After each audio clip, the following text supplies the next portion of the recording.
On to now. Here we go. Are you ready for this? Make sure you're sat down for this. Number one, again, these are worst case scenarios. Immediate daily survival hits. These are things like cold weather, hot weather, darkness, no basics.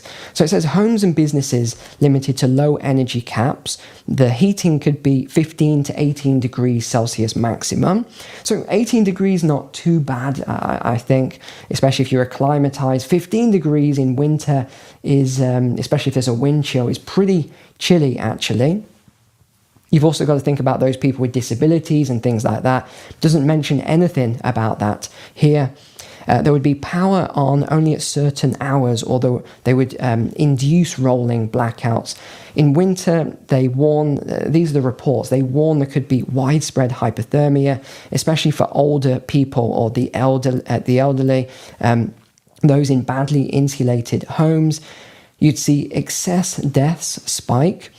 Real fuel poverty is already, affecting people around the world anyway. So this would only multiply it. People wouldn't be able to turn on their heating or even afford it because the cost would be so severe.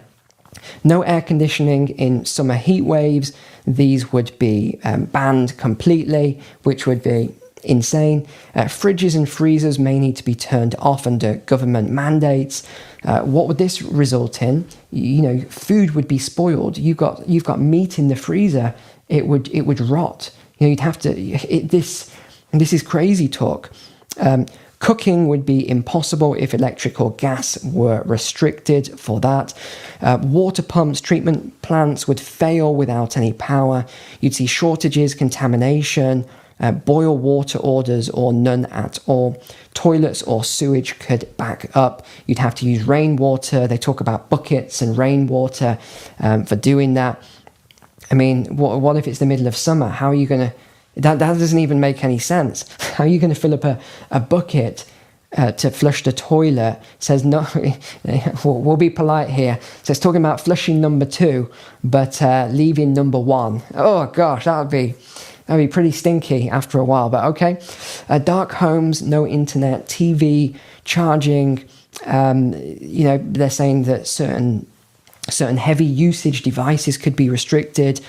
No Zoom calls or videos or streaming, etc. You think what this would do, actually? You think of the depression and the mental health issues that took place during the lockdown period. And that's when you could speak to other people over devices. Imagine if they stopped that. Imagine if they stopped streaming. You'd see all sorts of stuff. You'd see domestic violence, alcoholism, drug abuse. It would just be crazy, this stuff. Second point then, this is health and medical system breakdown. So hospitals on diesel generators, all sorts of things. Surgeries would be cancelled, ventilators, oxygen, dialysis, these would fail.